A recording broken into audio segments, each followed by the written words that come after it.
கள்ளிருக்கும் தாமரையை கையணைக்கும் மான்பிரையை உள்ளிருக்கும் நாடி எங்கும் முந்தன் உயிர்தான் இனி வரும் எந்த பிறவியிலும் உனை சேர காத்திருப்பேன் விழி மூடும் இமை போல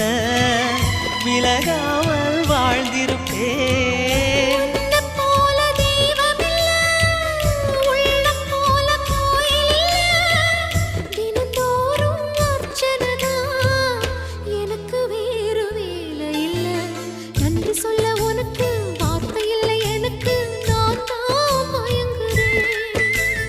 என்னுடைய மனச தந்து விட்ட பிறகும் ஏம்மா கலங்குற